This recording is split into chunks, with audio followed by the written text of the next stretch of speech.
Okay, looks like we're at 4 o'clock. Time to get things underway. I'll get things started. Hello, my name is Chris Arceneaux. I'm a solutions architect working at Veeam. I work specifically in our Veeam Cloud and Service Provider division, specializing in automation. So any of you out there that are Veeam partners, there's a good chance that we've worked together or we will work together in the future. My contact information is here, listed on the screen, as well as the slides for this presentation will be made available after the session. So if any of you have questions or whatnot for me after the session, feel free, that we weren't able to cover, feel free to reach out to me. That's my email address and my Twitter handle. We're going to be covering the topic today, exploring API-only features of first-class disks. Last piece that I want to mention before I get things underway is I like an interactive type session. So Julie, I don't know what you need to do to allow people to unmute themselves if they desire to speak. I'm fine if they interrupt me. If we start to get crunched on time, that might change, but I think we're good. Yeah, I think that how this works is Kripa turned these all into events. So just put your stuff in chat, and Chris, if you want to just keep your chat window open, you can just watch for some questions. If you just go to Zoom chat, click on the chat window, it will do that. I'm not sure everybody else can unmute themselves or not. Okay. I will try to keep an eye on that then. I just did exactly what you had mentioned. So. Okay, yeah, cool. And if I see something, I will just bring it to your attention as well. I don't think anybody else can unmute. Okay, awesome. That's perfectly fine then. Thank you very much. Okay, let's get started. So first things up, we'll go over an agenda. The idea here for this session is I'm not expecting you to have a super deep knowledge of VMware, or Python or PowerShell or any of these topics that I'm going into. I'm going to show you at a high level what are first-class disks, as well as I'm going to provide a demonstration to you on an idea of what you can accomplish with first-class disks as well as several use cases. So first things first, we have to touch on this, is what's the real name of this product. If you've looked at searched Google or read VMware documentation, you've seen different names. The ones I have listed here, you've seen first-class disks, enhanced virtual disks, improved virtual disks, managed virtual disks. These are all the same thing. 3 of those I've found specifically myself in different pieces of VMware documentation. So what is the real name? First-class disks. Just like any other product, whenever they first come out, there's always iterations and improvements. The name that most people will recognize these days is first-class disks. However, it is beneficial to know these other ones whenever you're searching for information. Hopefully this session here will also be a good source of information, so you don't have to search as much or do as much Googling as I did whenever I first encountered them. Next topic up. What are first-class disks? Well, the reason that name came about is because first-class disks are first-class citizens in the vSphere API. Now, what does that actually mean? Well, let's go over here real fast, and let's hop into a PowerShell session. I'm just going to connect to my vCenter server. And I'm going to show you an example of what I mean. Okay, so right now, whenever you think of a hard disk in VMware for VM, you think of a typical VM hard disk. And in order to get that, you have to do something like this: get-vm, and then we'll make it a little more specific and say web-prod.arceneaux.lab, which is the name of the VM, and then we'll say get-v disk. I'm sorry, get-hard disk. jumping ahead of myself. And we notice we've got two hard disks here, one that's 16 gig and one that's 1 gig. Okay. Now notice, in order to get this, we had to essentially do two API calls. We had to do a get VM, and then pertaining to that VM, we had to find out what the hard disks were. That makes it second class. However, from an API standpoint, with first class disks, we can say get-vdisk, and we're returned a single first class disk that's in this infrastructure. Just so happens to be, and you can kind of tell by the last few characters here, it's the exact same secondary hard drive here. What makes it a first class citizen is the fact that the API allows you to work with it directly. With your traditional VM hard drives, you can't work with the hard disk directly. You always have to work with it through something else, whether it's through the VM that you just retrieved, or whether it's through you browsing a data store directly, right, in order to access that VMDK. You're still working with it through something. And so that's what first class disks allow you to do, is work directly with it. Now, capability wise, why does that matter for you and me? Well, what you're going to find is that most of the capabilities for a first class disk are actually identical to what you're going to find for a traditional VM hard disk. There are a few differences though. For instance, some of the big feature additions that I'd like to point out is the fact that you can actually take a snapshot of the first class disk directly. Compared to today, if you were using a regular hard disk, VM hard disk, you could take a snapshot of the VM, right? But you can't take a snapshot directly of that disk. First class disks allow you to do that. Better yet, they allow you to use that snapshot and create another first class disk from that snapshot. Now, at this point, those of you who might be familiar with storage technologies, SAN, storage arrays, might be saying, wait a second, that sounds a whole lot like similar feature set that I could do with my storage array. And you're correct. Most storage arrays allow you to take storage snapshots, okay, different from your normal VM snapshot. They allow you to clone that or make a new LUN or volume from that storage snapshot. And that's what first class disks is allowing you to do here today. So really, it's giving you a lot more added functionality with a very similar concept and construct to what you're already used to. One of the things that we'll notice is that currently encryption is not available for first class disks, although it's in the works. And while vSAN support is there, and this is the last time I tested this functionality with vSAN was in 6.7U3, there were some caveats when it came to first class disks, as in creating snapshots and cloning them while it was connected to a VM. I don't know if they're there today, which is why I say they might have some caveats, but just something to know. Let's see, other features available that I'll go over for first class disks. Let's talk about snapshots for a second.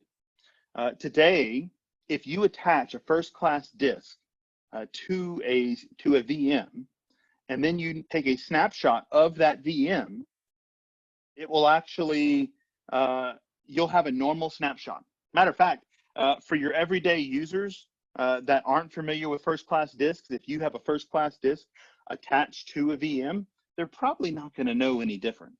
Unless they go look in the underlings and the settings of the VM and stuff, they're not really going to notice anything different. If they take a snapshot, the snapshot will work. It'll snapshot everything like it's supposed to. The key difference between a VM snapshot and a first class disk snapshot is the first class disk snapshot is a snapshot of just that VMDK, whereas the VM snapshot is gonna snapshot all of those VMs as long as they're not independent, right? Let's head on here. and feel free to ask questions if you have any, because there are other capabilities that I could drill in close, add some more detail on. So here's the use cases that I see for first-class disks. Some of these use cases I've used myself. Some of them I've just found on the internet. By no means is this list finite. With this kind of functionality that first-class disk gives you, it really kind of opens your mind to things where you might have used a storage array to do some of this stuff previously, but now you don't really have to. First and foremost, given the track that we're on, Kubernetes Conzo, the use case number one that I see for first-class disks is persistent storage for containers. It allows you to create a VMDK, manage the VMDK, but it doesn't have to be attached to a VM, which fits the use case of containers, especially now that we can run containers natively in vSphere. So this is just a great, very good accompaniment to that process. You can create the first-class disk and have it attached directly to a container and not have to worry about the VM instance. Next two up, let's see, vRealize automation. So whenever we talk about the storage lifecycle management that it provides, is think of it from this point. Normally, whenever you have a traditional VM hard drive and traditional VMDK, that lifecycle is always tied to the VM, right? I mean, you delete the VM, chances are you're also going to be deleting the files. I mean, yes, you can, remove it from it, delete it without deleting the files and whatnot, but it's kind of, that VMDK is left orphaned there at that point, because the only way to retrieve it is like rooting around in the data store, and hopefully you have that location, right?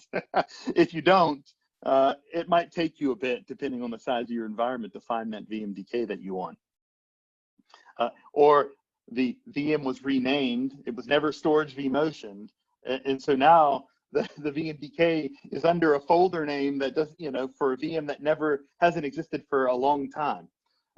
So first-class disk resolves this in that it allows the VMDK, that first-class disk, to be, that first-class citizen on its own. You can call it on its own. And as of the most recent version of vSphere, whenever you create a first-class disk, attach it to a VM, and then delete that VM, by default, the first-class disk is not deleted along with that VM. By default, the first-class disk persists after deletion of that VM. If you're running an older version of vSphere, that might differ, as that was a recent change. VMware integrated OpenStack, another where we see that you can create sender volumes as first-class disks instead of using VMDKs. Once again, you don't need the VM, right? First-class disks is a better fit in the situation. It allows you to exclude that VM and just work with the VMDK itself. And here's the piece that I'm really excited about that I wanted to share with y'all in this session, which is present production data to a QA test environment. Now, we already spoke about the snapshot ability and the ability to create a first-class disk from a snapshot. And so that's what I'm going to be showing you here today in my lab. So first things first, let's get things set up. And here's my environment. I have two VMs for you here. For the case of this scenario, here is our production VM, and this is our test VM. This could be in a test environment. It could be in a QA environment.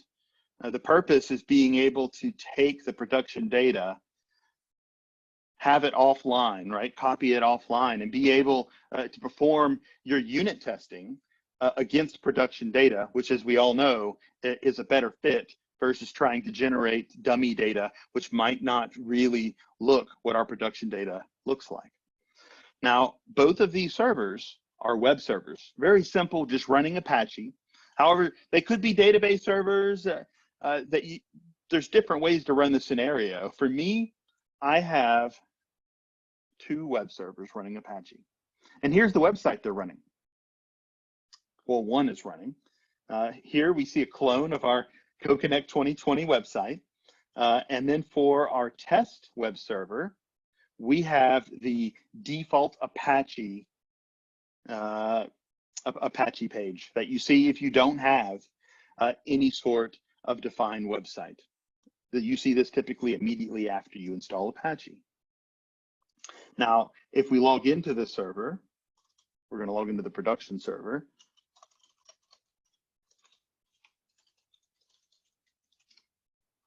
Okay, and then I want to show you what I have mounted here. So pay attention to this right here. Okay, so this device, SD1, is my first class disk, and I have it mounted to my web root for this web server at var www html. So all of our web root is located on this particular, oops, didn't mean to do that. Okay, so what we're going to do at this point is we are going to create a snapshot. So how are we going to do that? About a year ago, I wrote some sample code for the Python pyvmomi project, which, if you're unfamiliar with that, is essentially VMware's Python SDK for vSphere.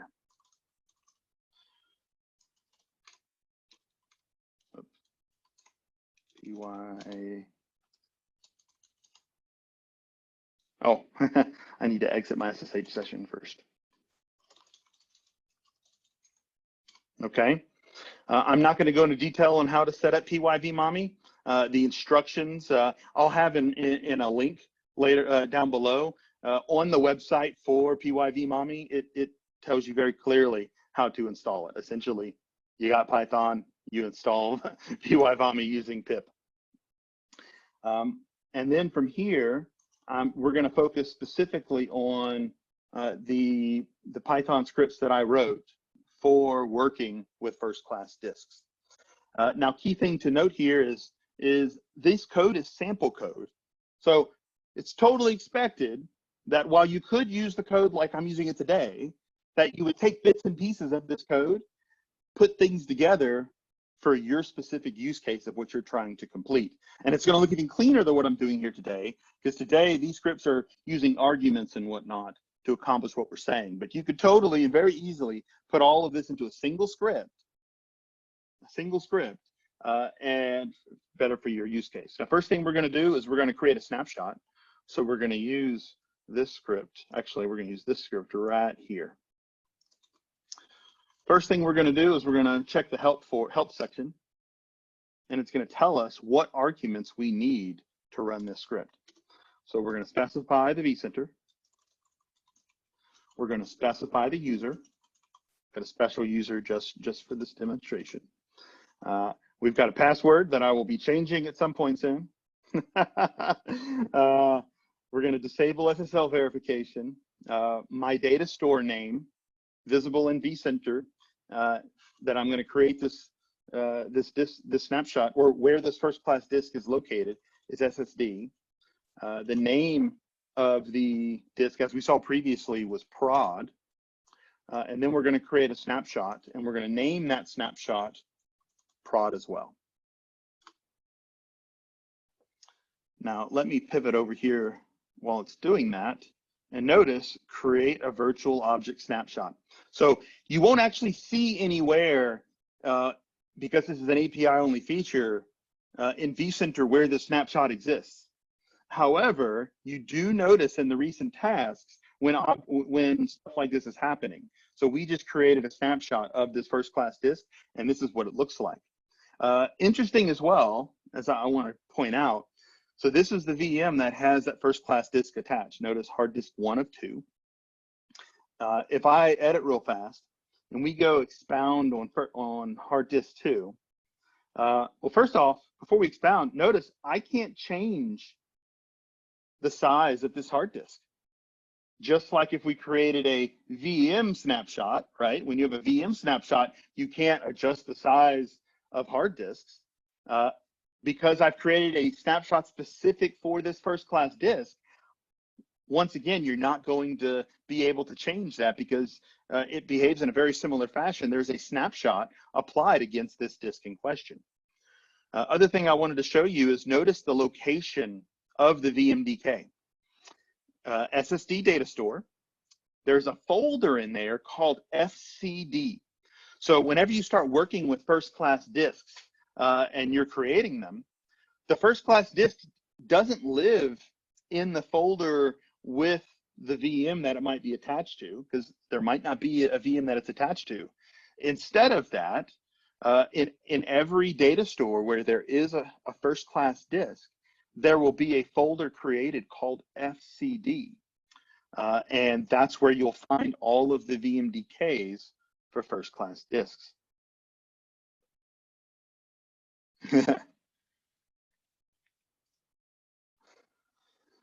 So now that we've created our snapshot, let's create another disk from that snapshot. So we're going to use this Python script right here to do that. Just like the previous, we're going to check the parameters so we know what we're adding in the right stuff. I'm also going to, so I don't have to retype some stuff. We're going to go ahead and copy some of this stuff as well. So we see similar stuff all the way down to the destination data store. So let's do that, -D. We know the source vdisk is prod. We know the snapshot that we took on that was also named prod. We're going to set the destination data store as also SSD. And then we're going to set the name of the destination. We're going to call it test. The new vdisk is going to be called test. You also have the ability here, if you wanted a different storage policy, right, than what the default is for that data store, you could define that here as well. So notice over here, we're creating a new virtual object from snapshot. Now, keep in mind, this is like a clone operation, okay? So granted, mine happened really fast, but mine is only 1 gig large, and I think it's using like 20 or 30 meg worth of space. So you might find, depending on the size of the first class disk, that this clone operation could take different. But I mean, that's typical clone operation of what you expect today, using when you clone like a standard VM or something. So now that we have this, if we go back up here and we type git-vdisk, okay, and now we see we have two, one called test. Next thing up is to use one more script. This script is going to attach the vdisk that we just created, the first class disk, to our test VM, our web-test VM. So we'll check our arguments to make sure we have it good. We'll do like we did before and copy some of this stuff so we don't have to retype. Okay, we've already defined our data store. The name of the disk is test. The name of the VM is web-test.arceneaux.lab. You can also specify the UID of the VM. And that's it. Okay. I did something to my VM that it doesn't like, or I specified something incorrect.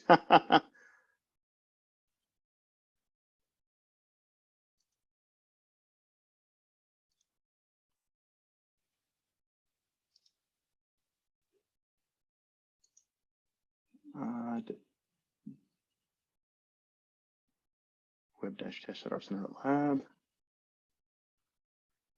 Well, versus taking up time to figure out what I typed wrong, because I'm sure I typed something wrong, I'm going to just go in here and add it the old-fashioned way. We're going to say existing hard disk. We're going to go into here to that FCD folder that I told you about, and we know that the last characters of the test is 3252. And so we're going to We're going to select 3252, hit OK. OK. For some reason, that's not working.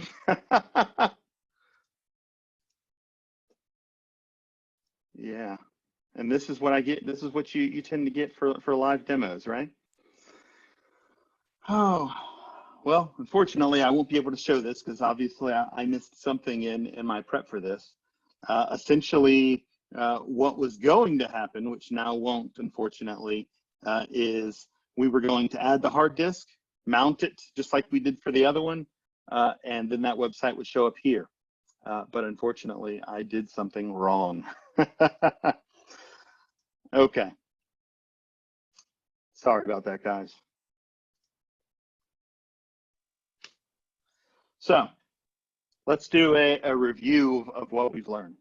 First off, first-class disks are awesome. I know my demo might not have been that convincing.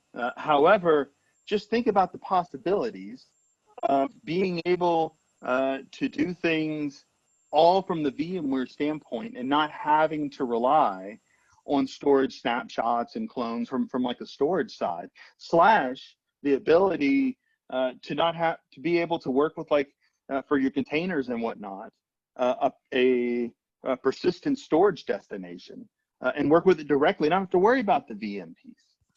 There's a lot of reasons on why. Go ahead. There is a question in the question and answer pop-up. You can read it yourself or I can read it to you. I'm in the chat. Oh, I don't think I opened the question and answer. Let me pull it up real fast. I don't think I can show the question and answers if you don't mind reading it. Okay. Are FCD options accessible from vCloud API or is only from vCenter API? From Mark. Yeah, good question. To my knowledge, vCloud Director doesn't have API hooks in first class disks as of today. I could be wrong on that, but I don't think so. All the APIs that I've worked with are specifically from the vCenter's, their web services API. And there's API calls for direct to vCenter and direct to host as well. The scripts that I wrote that I tested today, unsuccessfully for one of them, they were written pointing to vCenter specifically. If you tried to use these same scripts to point to ESXi, it would most likely fail out because there's specific API methods. Those change depending on what you're calling directly. Is there any other questions there, or was that it? No, that was the only one. Okay, cool. We haven't asked for questions, so if anyone else has questions, we have 2 more minutes left of the session, and we can take anything that anyone has, or we can just also mention that the hackathon starts today at 4 p.m. So if you want to join us at the hackathon, we will all be doing that. We will also announce the script winners. So definitely stop by at 4 o'clock for that.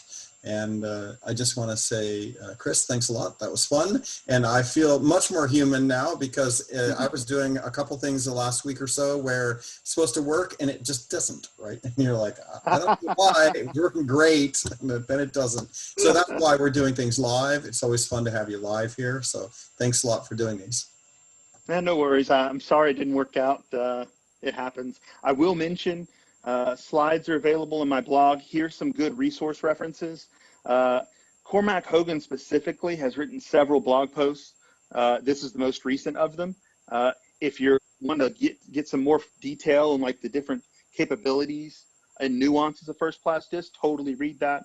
Other than that, below that are just some typical pyvmomi samples on GitHub, as well as the URL to the VMware's documentation. I'd like to say thanks everyone for coming, and yeah, I hope to see you in the future. For those people in Europe that hung out super late on a Friday evening for you, I also appreciate you coming by, and yeah, have a great rest of your evening. Thanks a lot, Chris. Thank you, everybody. Have a good day.